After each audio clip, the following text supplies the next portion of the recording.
What is at stake for the 2020 election? How did COVID-19 possibly affect the elections coming up? And could our religious liberties and freedoms be affected if we don't get out and vote? For the answers to these questions, I want you to stay tuned because my guest is going to share all with us about God, Trump, the 2020 election, and COVID-19. Stay tuned.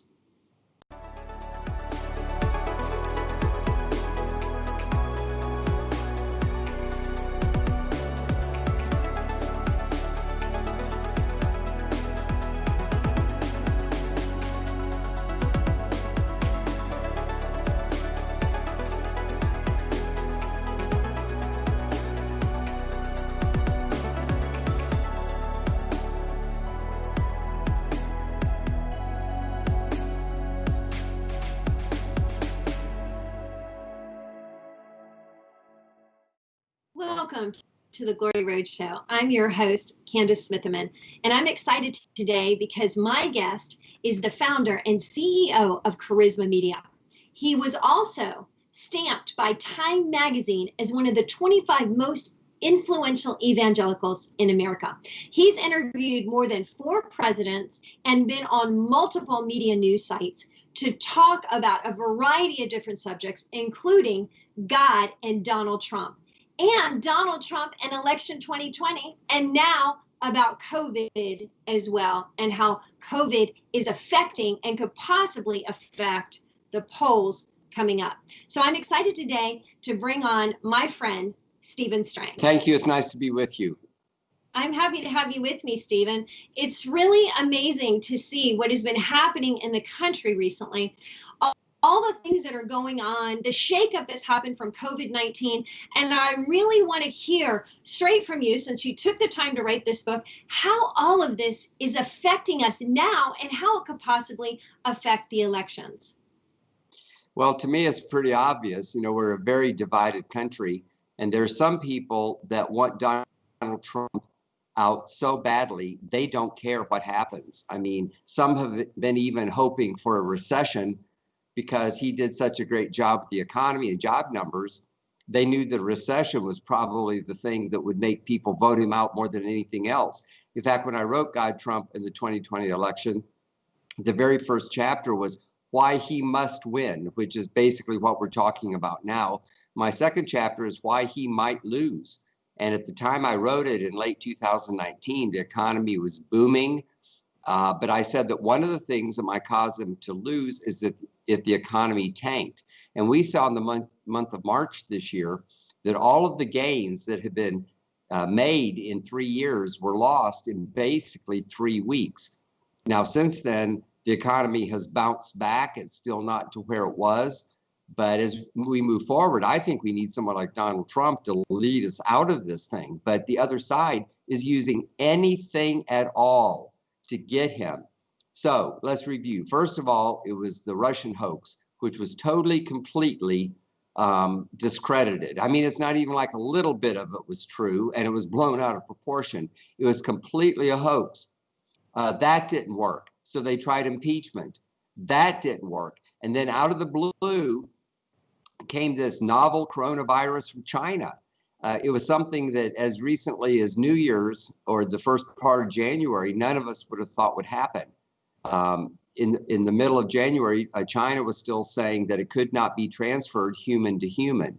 And then we see that it's basically shut down not only America, but the whole world. And it's pretty scary because the Chinese who are developing these things in a lab, which I go through in my book in some detail, have found that all they have to do is release a virus. I mean, we saw what happened with SARS, the swine flu. They were both pretty bad, but nothing like this.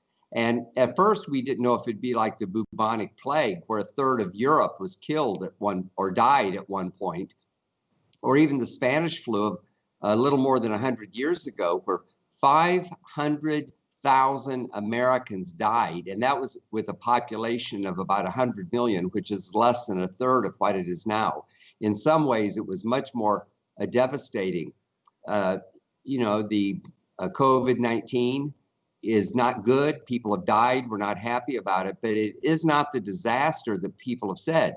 Yet the left, and I don't even say Democrats, because this is much more than partisan politics. In fact, I make the point in the book that there's not that much difference between the Republicans and the Democrats. Just look what happens when we change parties in the White House or change parties in Congress. Not a whole lot changes. Donald Trump has been a disruptor in lots and lots of ways. We needed a disruptor. We needed to disrupt the status quo, and he's done that. I think that's why people hate him so much. So here you have this pandemic, and it shuts everything down. It shuts down the economy.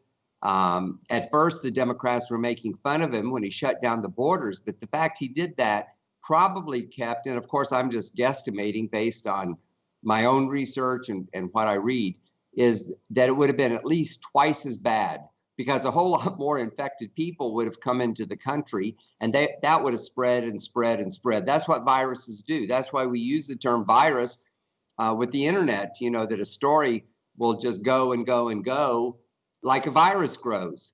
And so the left finally has something they can beat up Donald Trump about. I mean, I saw an ad the other day where they said 150,000 people have died because of Donald Trump.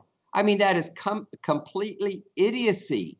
I mean, people who say that in other settings, they would say they were insane and should be in an asylum somewhere. It is not his fault. It came from China. It's nature.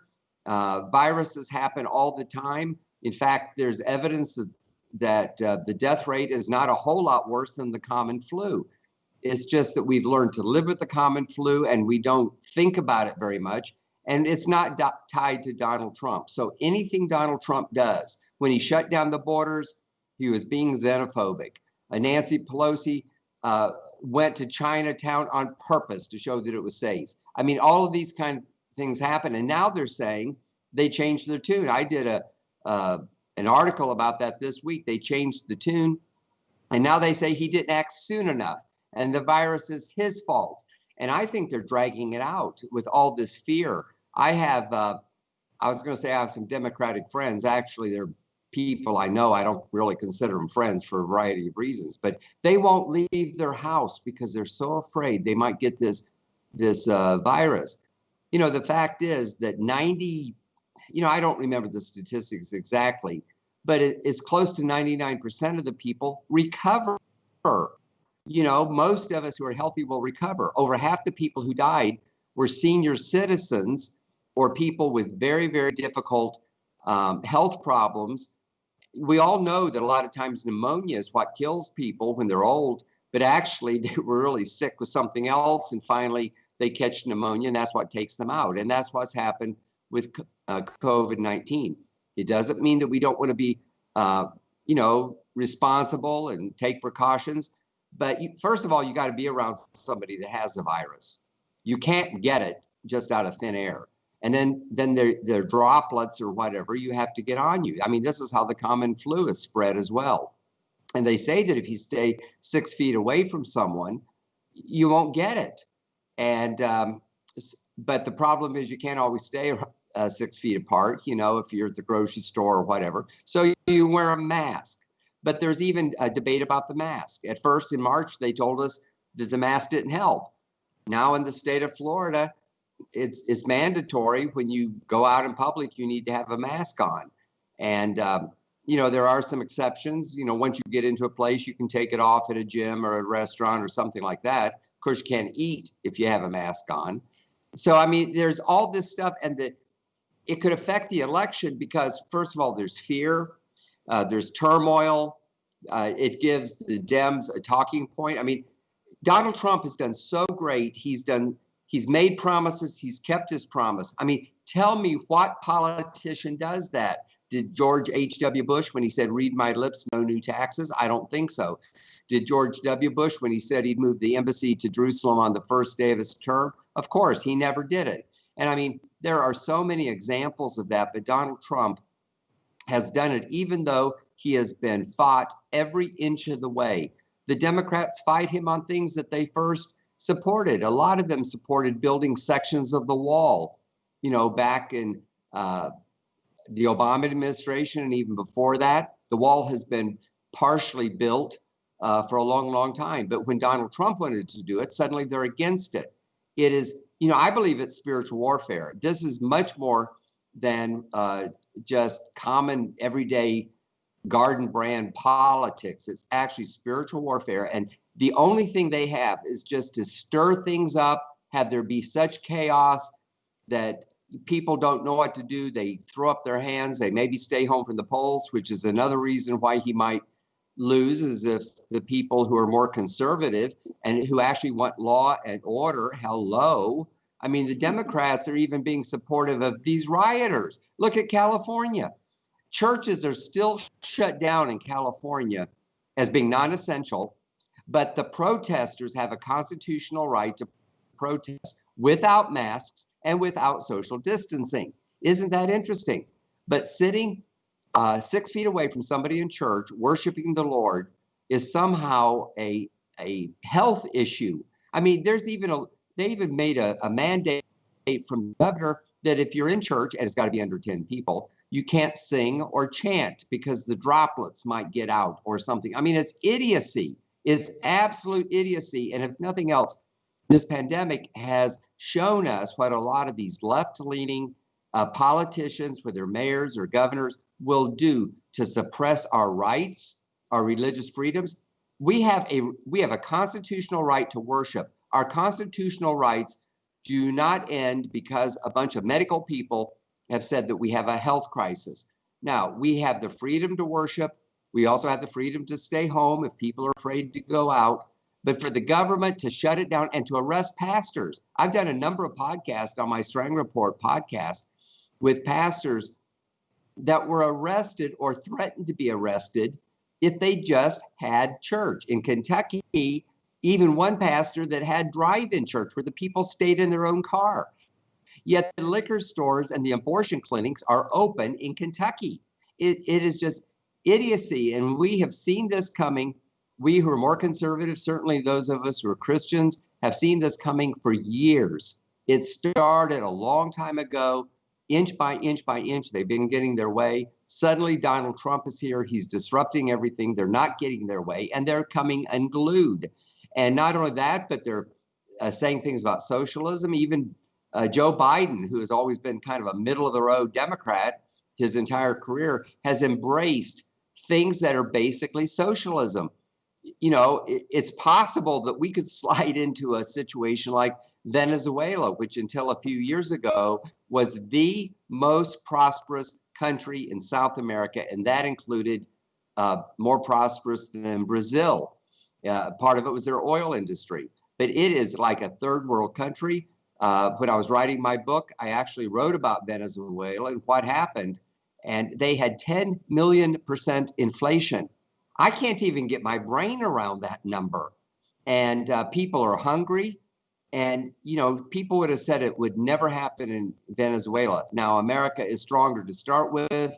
We've got more constitutional rights, although the Venezuelan constitution was kind of copied after ours, believe it or not. I was surprised to find that out. But it's almost like we're sinking into chaos. I was talking to a historian, and we were talking about how in some ways it resembles the French Revolution, where there were just mobs of people, and the only thing they wanted was to get the king out. And now there's mobs of people, and it seems like all they want is to get Trump out, and they want to take power. And when they have power, we will see laws. They'll decide what laws to enforce and not enforce. They'll decide who to persecute and prosecute. And a lot of these people are anti-God, anti-church, anti-Christian. And in some ways, we're vulnerable like the Jews in Germany. We'd like to think that would never happen. But listen, we ever think that Portland would see riots every single night for what is it now, more than 70 days in a row? Riots die out after a couple of days. They just do. These are anarchists who have an agenda, who are in a situation where they know they can get away with it. They're not being arrested. They're not being prosecuted to a large extent. And listen, if they can get away with it in Portland, it's just a matter of time until it comes to the city where you live And in fact, it is in different cities. Chicago, Los Angeles, Seattle have all had a lot of unrest as well. And it's very, very concerning. These are big problems. They're going to continue after the election. They'll continue after Donald Trump is out.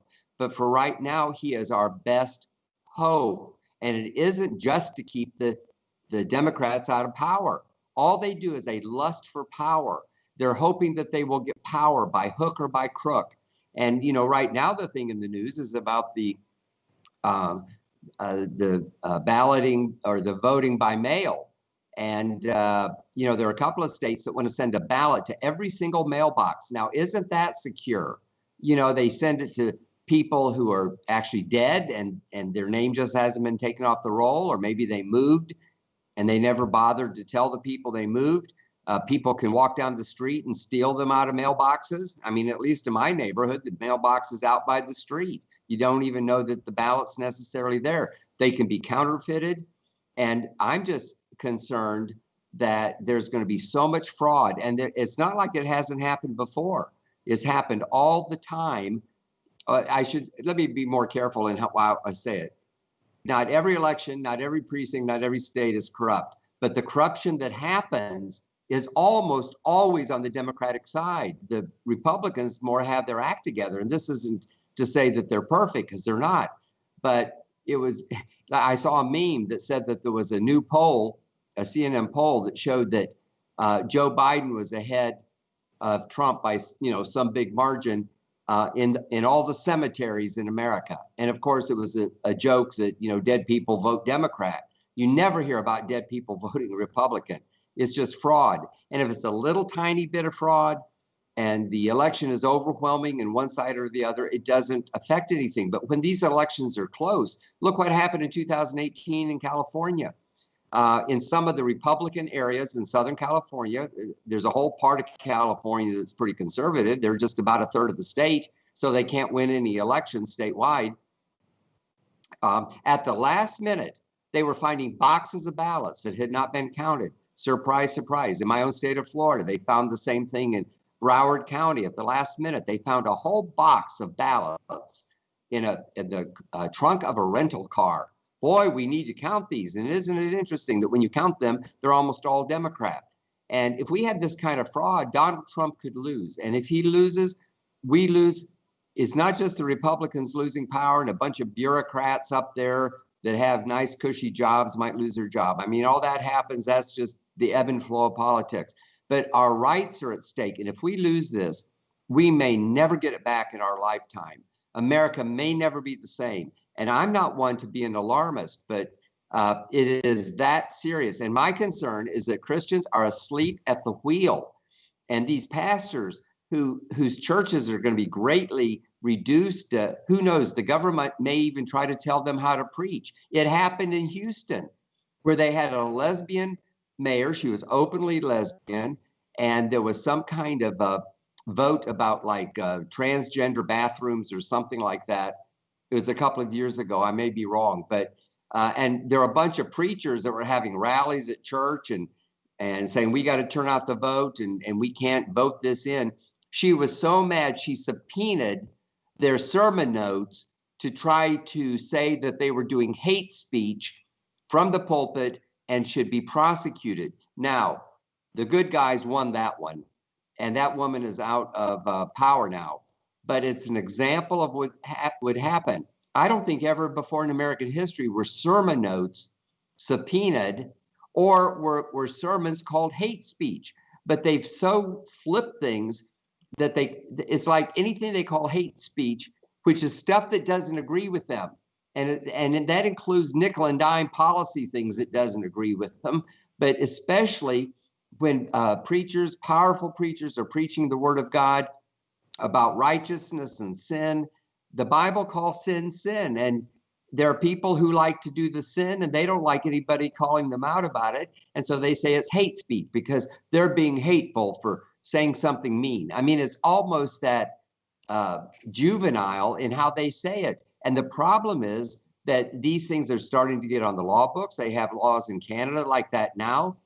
Some of the Supreme Court decisions that have come down definitely back the gay, lesbian, LGBT community in lots of ways that is really a violation of our Christian rights. America really needs to turn back to God. It does not need to turn to a politician or a political party. It needs to turn back to God. Mm-hmm. But Donald Trump has at least been the champion of the things that we find important. And also, he does not embrace these things that I've been describing that we just think are frankly very scary. Oh, amen. Wow. Stephen, that was so awesome and so true. Now, I want to make sure that people know how to get your book. So we're going to put your book up on the screen here. Folks, make sure you go to Get God, Trump, and COVID-19, How the Pandemic is Affecting Christians, the World, and America's 2020 Election. You can get that at stevestrangbooks.com. And also, I just want to mention that Charisma has a tremendous amount of amazing e-courses and podcasts. I'm blessed to have both an e-course and a podcast with Charisma. So make sure you check out their e-courses and podcasts. Go to charismaecourses.com. And you can personally go to my podcast, Manifest His Presence, at charismapodcastnetwork.com as well. And subscribe to that through Apple, through Spotify, or Google Play. Love to have you listen to that as well. Now, Stephen, I would like to talk a little bit about, this book was really powerful, by the way. It's a small book. It's a quick, easy read for people to really get updated on the issues. And there were a lot of points in there. You have a tremendous amount of points that you just brought up here at the beginning of the interview. But I want to talk a little bit about, I'm personally saddened, as I know you are, and I can hear it in your voice, about this Marxist socialist agenda that is consistently trying to sneak its way into everything.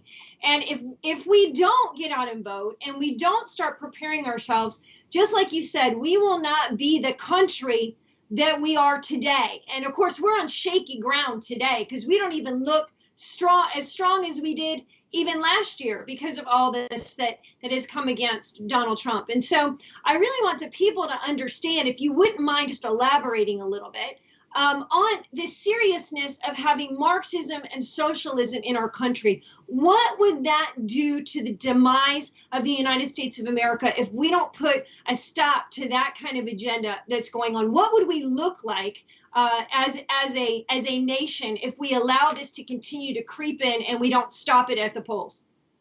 We know socialism and communism are two variations almost of the same concept. Communists do tend to take over by military force. They did it in Russia in 1918.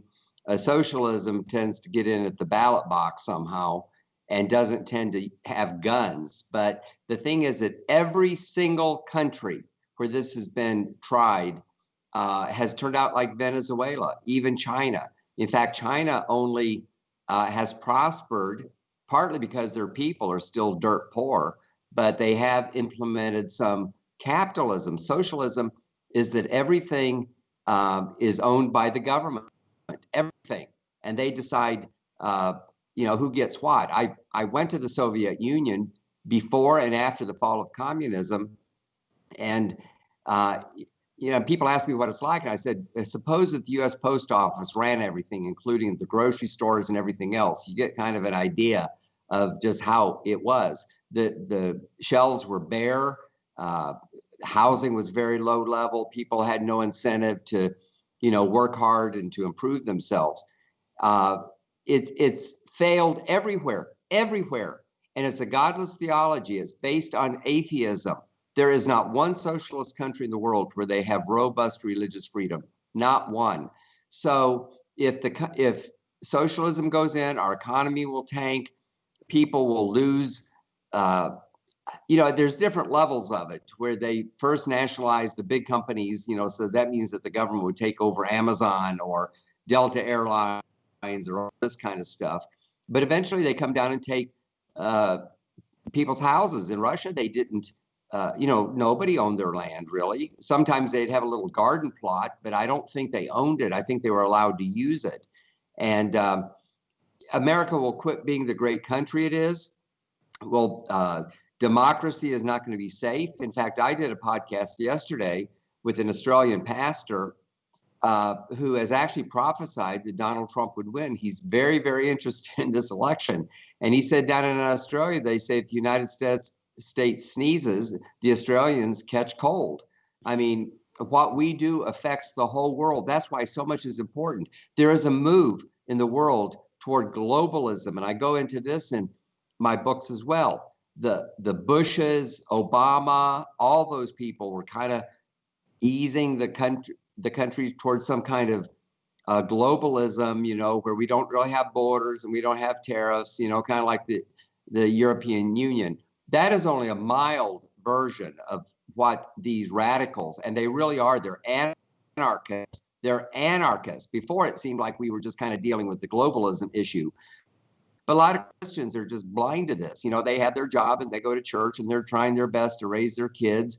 And politics is kind of dirty, and the other side is mean. And thankfully Christians are pretty nice. They don't a lot of times even know what to say if people are mean to them. My own sister-in-law, who's a real sweet Christian lady, in fact, she has been a missionary for many years. She was in a store minding her own business, but she had a Donald Trump mask on. And this big, I didn't see the lady, but she described her as a kind of big, horsey kind of woman, was actually stalking her and harassing her all over the store because she had on a Donald Trump mask. And my sister-in-law didn't know what to do. I said, you should have called the store manager or the police. I mean, this lady was totally out of line in what she was saying and doing. She was trying to totally intimidate my sister-in-law, who's a little petite thing. And, I'm just giving a little anecdotal evidence, but really socialism is bad. It's atheistic. America will become more like Venezuela, hopefully never that bad. But we have an opportunity for exactly the opposite to be true, where Donald Trump wants to make America great, bring back manufacturing jobs, secure our borders, support Israel, which is very important to Christians. I go into this in my book as well. All of these issues that I wrote about in 2019 are still valid, but we just had no way of knowing, or at least I didn't when I wrote it, about impeachment. It was just starting when the book went to press. The book came out in January, which is it was the same month that the impeachment trial started. And of course, we'd never heard of the pandemic. So in April, I took 3 weeks and wrote this book. It's only 125 pages. But because the pandemic adds to the issue, like I was talking about earlier, and of course, that the pandemic had happened in 2019, earlier in the year, I would have included a lot of these things. And I go into a lot about how we are losing our religious freedoms. Some very, very troubling trends have emerged. And also, both of these books talk about the spiritual dimension, and there is a spiritual dimension. As Christians, we know that the spiritual world is as real as the physical world. The average person who doesn't know God, they think it's science and it's this and that. They don't understand the spiritual dimension, but prophets have prophesied. In fact, God, Trump, and COVID-19 kind of ends with quoting some prophets that believe that a great revival, in fact, more than just a revival is reviving Christians, but a transformation and awakening in our nation will come from this. In the natural, it's hard to see how that happens, but there have been great awakenings during very difficult times in history. And if we had time, I'm enough of an amateur historian that I can kind of talk people through that. In fact, as a journalist, I've had to learn how to take kind of complex things and kind of say them in a way that average people can understand. Of course, you lose a lot of detail in that, but at least to help people understand and have a perspective, because we don't really teach history very well in this country. And now they're teaching revisionist history in a way that's actually startling. And some of the great American patriots who built our country, our founding fathers, I mean, they're trashing them. Look about pulling over the statues and so forth. They're trying to destroy everything that's made America great and to remake it into a Marxist socialist country. It hasn't happened yet. We still have rights. We can still vote. But, if this trend continues, it's just going to be more and more and more chaos. And we cannot let the left get in. In fact, we need to do the opposite. We need to turn out in such force that we punish them at the polls. And if there is an overwhelming landslide for Donald Trump, that will set these people back years. And there's a Jewish author named Daniel Horowitz who wrote a book called Blitz. I'm reading it right now, and he predicts more than I do that Donald Trump is going to win by a landslide. I happen to think that the race is going to be pretty close. And in some of the key states, there's going to be so much fraud that some of the states may go against him. I do believe that he will win. I think that the average American who is very quiet and doesn't say much, and they keep their head down, they're hoping that the bad guys will leave them alone. I don't think that they want the anarchy. They don't want the department stores burning. They don't want statues pulled over. They don't like what they see in the schools. They know that there's something wrong if there's just open borders. I mean, every country in the world, including Canada, and we saw this during COVID. All these countries shut their borders. I mean, surprise, surprise, they wanted to control who came in. And in fact, our border was shut because they figured out that the illegal immigrants, some of them were bringing COVID into the country. I mean, isn't that interesting? And now you don't hear about it very much in the news. But I think that the average person, the person who's watching, the person who goes to your church, they understand that there's wrong. And I think that they're going to come out and vote for Donald Trump. I really do. I think the left has overplayed its hand. They have a very weak candidate in both Joe Biden and Kamala Harris. Very, very weak. But there's such a hatred for Trump that all these people are rallying behind these candidates because that's all they have.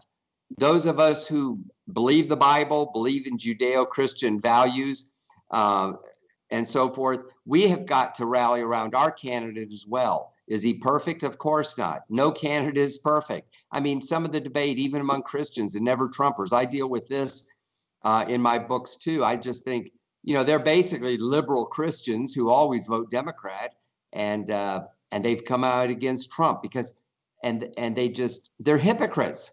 They think some tweet he said didn't show the love of Jesus. Jesus himself took a whip and threw out the money changers.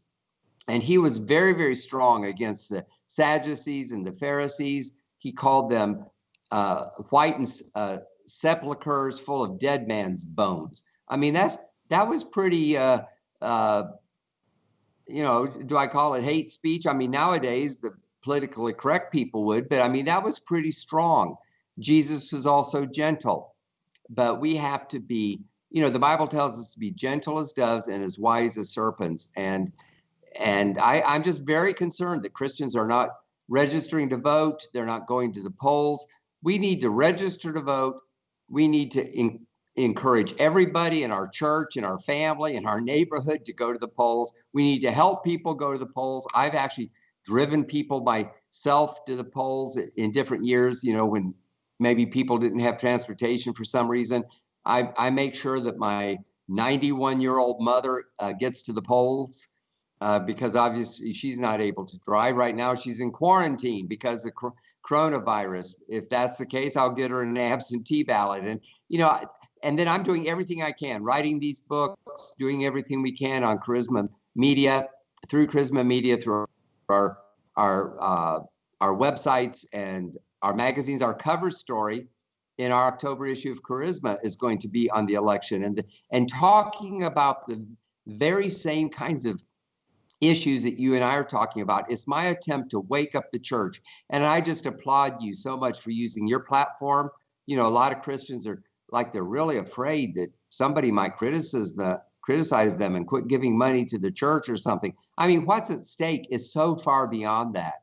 It is so far beyond it.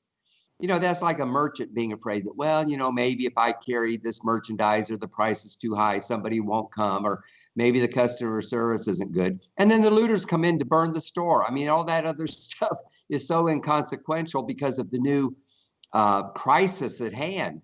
And, I'm speaking in hyperbole. I realize it's extreme, but it's my way to try to make people wake up and think, because you don't hear people talking like this on the network news, with very, very few exceptions. And if they do, they don't talk about it from a spiritual point of view, and they don't say that they're hoping and praying that God will send a great awakening in this country. By the way, let me just say that on September 26th, the last Saturday in September, there's going to be a great rally on the Mall in Washington, D.C. called The Return. Rabbi Jonathan Cahn is going to be there, and leading it is an attempt to get Christians to come together and to pray for forgiveness on behalf of our nation, and to call the nation to return to God and to its Bible values. There'll be a lot more about it. I just thought I'd throw in a good word, and it'll be live streamed around the world for those who aren't able to go to Washington, D.C., but it looks like it's actually going to happen. It may not be as big as it would have been otherwise, but it doesn't matter. The prayers are going to go up, the sermons preached. Hopefully the media will take notice, although they'll cover 10 people protesting in front of the Supreme Court for one of their leftist causes. And if there's 100,000 Christians on the Mall, they act like it's no big deal. I mean, it's horrible hypocrisy. The media is a big part of that. And I say that as someone who's part of the media. I mean, what we do, we call Christian media. Name of my company is Charisma Media. But the left-wing press is part of the problem. It's just people who don't know God, who apparently don't love God. We don't want to judge hearts one by one. The Bible tells us not to judge.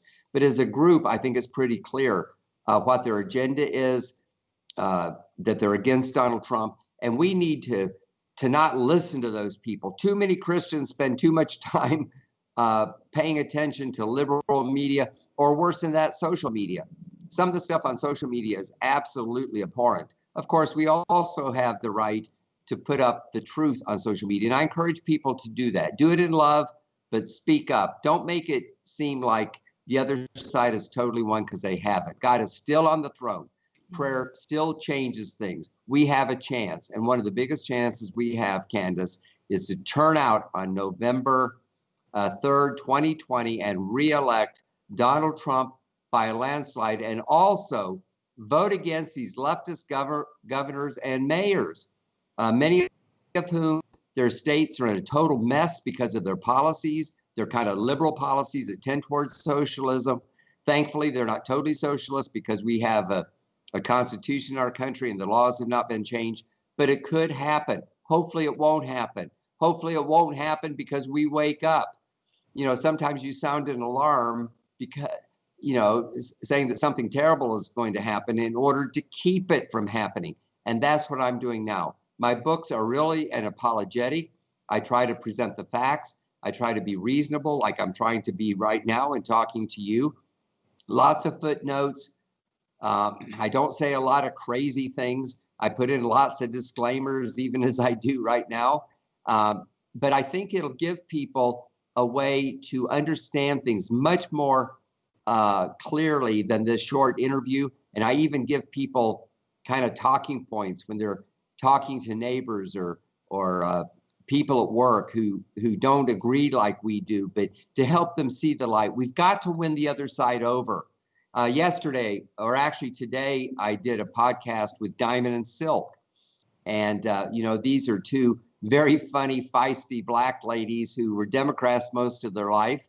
And they've come over to be big backers of Donald Trump. And that's happened many, many times. And we need more things like this. I actually interviewed them last week, and we put up the podcast today, as they asked, the day that we're taping this. And people can check that out if they want to at my Strang Report on the Charisma Podcast Network. Notice how I worked that in, Candice.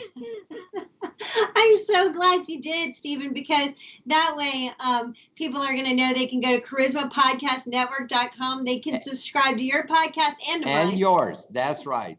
Yeah, we're excited to have you on our podcast. Thank you. And also, I'll just tell you a thank you. When God and Donald Trump came out, your interview, I remember going up to Jacksonville to do it. This is much more convenient, by the way, but it was one of the first interviews I did, and it really helped me because I was kind of practicing how to be natural in front of the camera. So thank you for that early support you gave me.